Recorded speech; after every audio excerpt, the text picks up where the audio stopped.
Você está vivendo um desafio. Se não está, ainda vai viver. Eu não vim aqui profetizar o caos sobre a sua vida, mas Jesus nos diz aqui em João 16:33 que neste mundo nós teremos aflições. Mas aqui nós vamos focar na segunda parte desse verso, em que Jesus diz: tenham bom ânimo, pois eu venci este mundo. Eu sou Alan Zecchini, esse aqui é o canal Homem de Família, e nesse vídeo eu vou te contar sobre um grande desafio que eu enfrentei e venci, e também vou te falar sobre as bases que Deus nos orienta na Bíblia, sobre como enfrentar esses momentos desafiadores. Provavelmente você já ouviu a frase de que o dinheiro não é responsável por formar o homem, e ele vai sim revelar quem o homem é. Já as dificuldades têm um papel diferente. As dificuldades vão sim moldar o caráter de um homem. Com certeza você conhece alguns exemplos ou até consegue enxergar isso na sua própria história. E nós podemos ver isso na Bíblia também.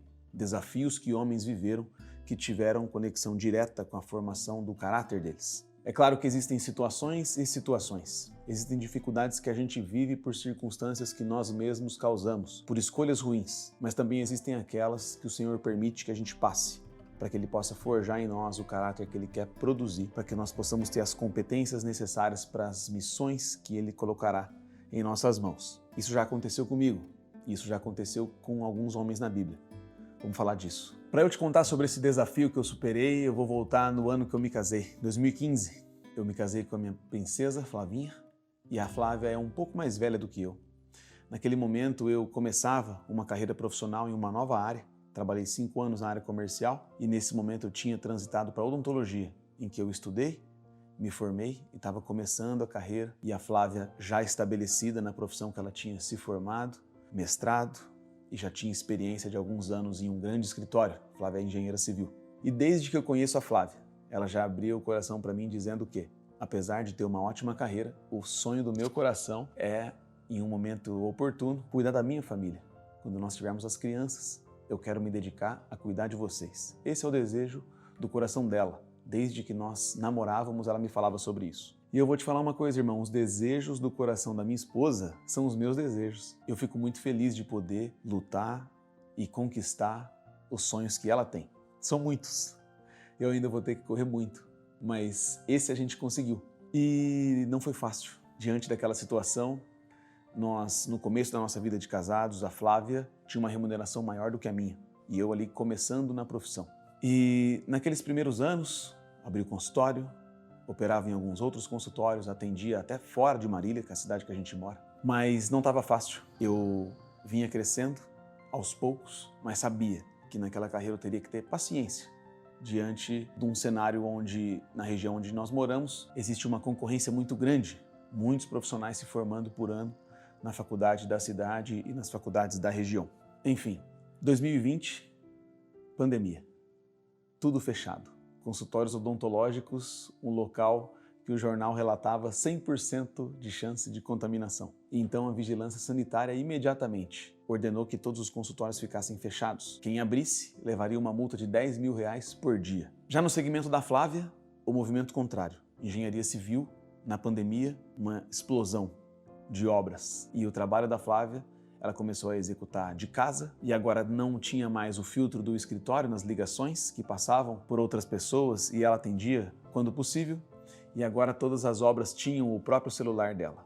O computador em casa, o trabalho aumentando, os contatos das obras aumentando. E a Flávia se viu numa situação durante a pandemia em que nós estamos com os nossos meninos pequenos ainda em casa, sem escola, sem poder levar nas avós, nossa rede de apoio, o trabalho dela aumentando e o meu trabalho passando por um momento de muito desafio. Emocionalmente, ela sentiu muito, se viu distante, mais distante do que nunca, daquele desejo de nós conseguirmos a condição da Flávia estar em casa, cuidando prioritariamente da família naquele momento da vida. Irmão, eu me vi numa situação muito difícil, porque eu era a pessoa que precisava resolver aquela situação. Mas no meu segmento profissional, a condição ali estava difícil e ficaria difícil por mais um tempo ainda. Eu comecei a fazer contatos em todo o estado. Fui trabalhar em algumas clínicas fora de Marília. Alguns trabalhos que não compensavam. O quanto eu me deslocava, o quanto eu ficava fora de casa. A Flávia tendo que trabalhar e cuidar dos meninos ao mesmo tempo. Ficou uma situação muito desafiadora. E eu naquele momento tive que fazer alguns sacrifícios em relação ao nosso investimento financeiro, ao nosso investimento de tempo, e eu comecei a colocar essa situação diante de Deus constantemente. E nós orávamos juntos, buscávamos juntos por uma alternativa. E um dia eu pensei o seguinte: eu gosto muito do trabalho da odontologia. Eu me sinto muito bem quando eu recebo um paciente com dor, com vergonha por algum problema estético, e ele vai embora satisfeito, com esse problema resolvido. É uma sensação muito boa.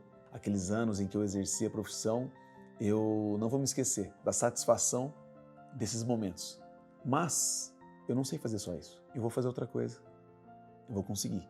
E eu tinha trabalhado aqueles primeiros anos na área comercial, comecei a fazer alguns contatos e na primeira semana eu visitei uma empresa sólida de um amigo que, na nossa conversa, em poucos minutos ele já me falou: Alan, eu tenho uma oportunidade para você aqui, pode vir. E foi um movimento que hoje está fácil de falar, já passou a dor, mas aquele movimento de romper com a odontologia, com toda a expectativa que eu criei, com todo o investimento que eu fiz na minha formação, na minha especialização, no meu consultório, aquele esforço dos primeiros anos de ir conquistando aqueles pacientes que já frequentavam o meu consultório, aquelas clínicas em que eu já tinha abertura para ir atender, para ir operar, eu teria que romper com aquilo, no mínimo momentaneamente. Mas eu estava decidido, eu precisava tomar uma ação e foi isso que eu fiz. Vendi as coisas do meu consultório, entreguei a sala, comecei nessa representação.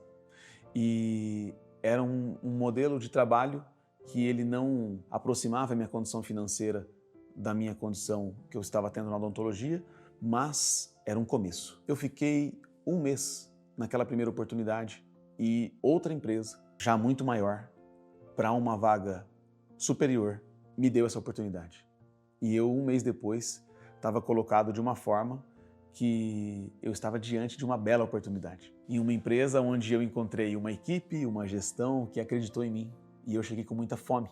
Eles me colocaram em uma vaga e eu tinha uma possibilidade de ser promovido num prazo de até 2 anos. E foi incrível como Deus alinhou as coisas e eu consegui essa promoção em 3 meses, em um tempo incomum. Poucas vezes nós vimos isso naquela empresa. Na equipe onde eu trabalhava, não tínhamos visto ainda um período tão curto. E foi uma experiência que me deu ainda mais confiança. Rapidamente eu estava muito bem adaptado, totalmente enquadrado, entendi o trabalho, fazia muito bem feito.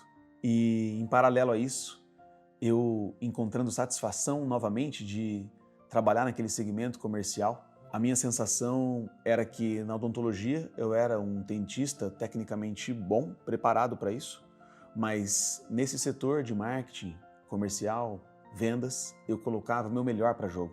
Então eu comecei a estudar vendas online. Como é que se faz vendas online?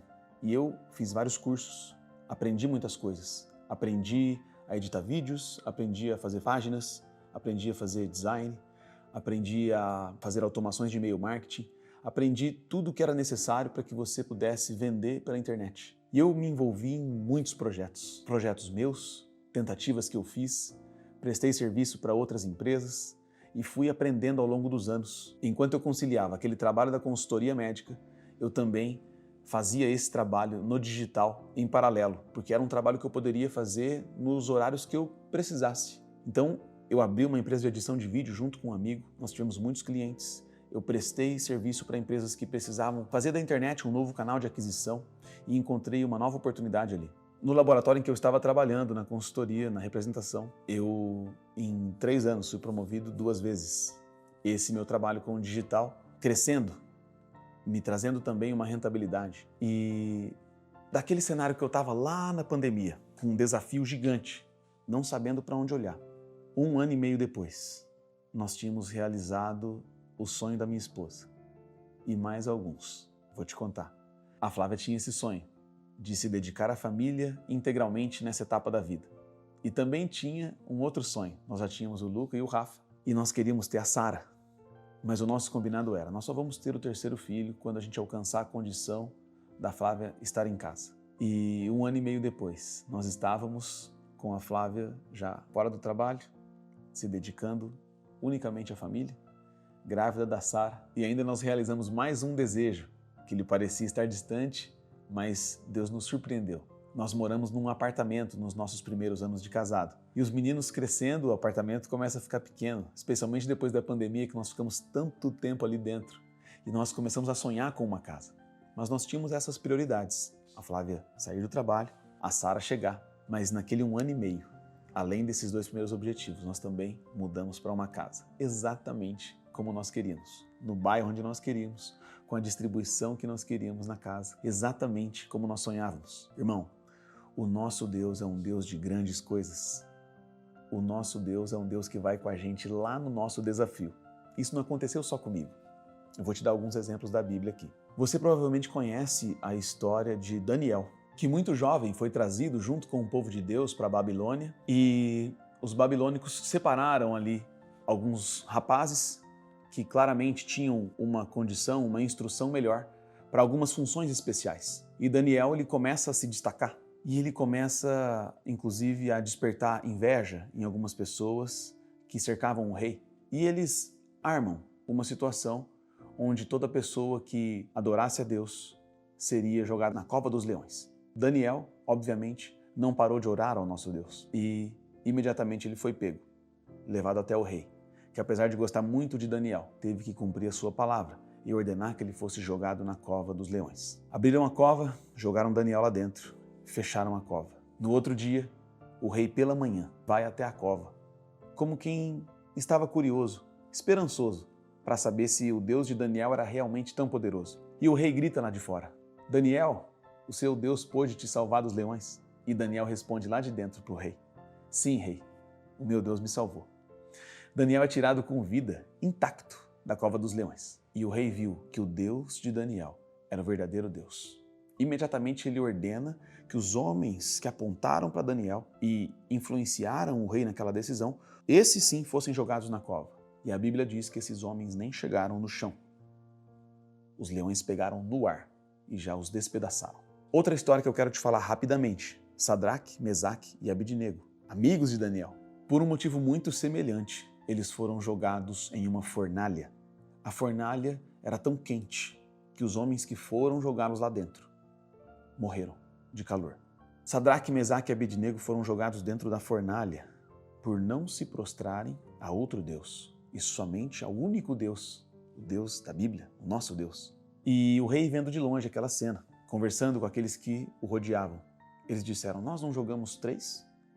Pois nós vemos 4, e o rosto do quarto brilha.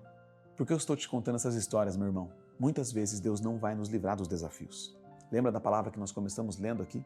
Neste mundo tereis aflições. Eu e você vamos ter desafios. Em algum momento nós vamos sofrer. Mas, apesar de não nos livrar dos desafios, Deus vai nos livrar nos desafios. Ele vai com a gente. E eu quero fechar com uma outra história que diz isso literalmente. Você provavelmente conhece a história de José do Egito.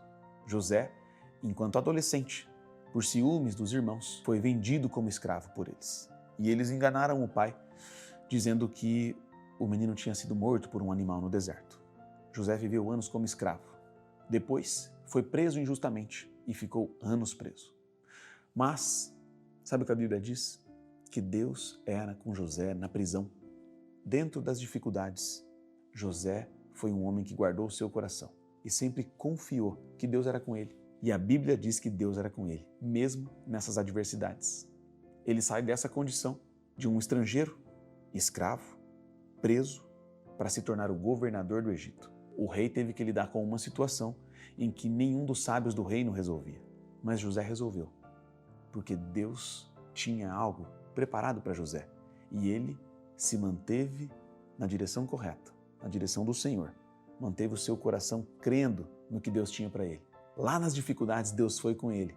E ele saiu dali direto para uma posição de honra. Eu não sei o que você está passando, meu irmão.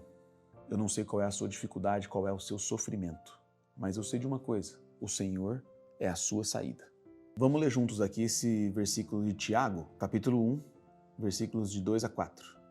Meus irmãos, considerem um motivo de grande alegria o fato de passarem por diversas provações. Pois vocês sabem que a prova da sua fé produz perseverança.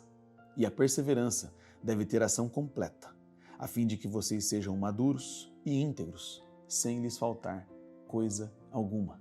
Essa é a palavra de Deus para você hoje. Tenha fé dentro do seu desafio, dentro da sua adversidade, que você vai ver sendo produzida na sua vida a perseverança, a maturidade, a integridade. O Senhor vai ser contigo lá na sua dificuldade e você vai sair dali mais forte ainda. A dificuldade que eu te expus aqui, que eu passei anos atrás, para a etapa de vida que você está hoje, pode ser pouco ou pode ser muito, mas naquele momento era a minha dificuldade. E o Senhor foi comigo nela. Eu venci, eu saí. E isso tem tantos anos, mas eu lembro daquele momento com carinho. Lembro daquele momento e saboreio ele até hoje, pois eu me senti numa situação muito difícil. Minha esperança foi abalada, mas o Senhor foi a minha esperança e Ele me respondeu. Abriu o caminho aonde eu não imaginava. Ao longo desses anos, Deus foi fazendo mais coisas dentro dessa área da minha vida. Eu acabei me tornando sócio de um dos clientes que eu atendia, não tenho mais a representação, aquele trabalho da consultoria médica que eu tinha anos atrás, e hoje me dedico integralmente a esse negócio em que eu sou sócio de um dos clientes que eu atendia lá naquele momento. Então, a odontologia foi um momento especial para mim. Eu fui feliz ali. Na hora daquele rompimento, eu sofri. Mas hoje eu tenho uma condição superior ao que eu tinha naquele trabalho. E eu entendo que aqui, hoje, eu faço aquilo que eu faço de melhor. E entendo também que as perspectivas de futuro me agradam muito mais. Então, na Bíblia diz que Deus tem pensamentos muito mais altos do que os nossos pensamentos. E isso foi verdade na minha vida. Aquilo que me trouxe satisfação um dia não é melhor do que a condição que Deus me trouxe hoje, de ter uma perspectiva de futuro muito maior, aspirações, sonhos. Eu visualizo possibilidades ainda melhores em relação ao que eu faço hoje. Então, eu sou muito feliz de poder confiar em Deus. Eu me sinto mais forte depois de passar por uma situação como essa. Não somente forte no sentido de ter descoberto a minha capacidade ali, não somente forte por ter tido uma experiência que me mostrou a minha força de passar por uma transição, enfrentar desafios, mas principalmente por ter visto que o Senhor me respondeu. Eu não tenho nenhuma força maior do que essa. A minha vida está nas mãos dele. Eu quero honrar a Deus com tudo que eu faço. Eu quero ser um homem que honra a Deus em cada responsabilidade que está na minha mão.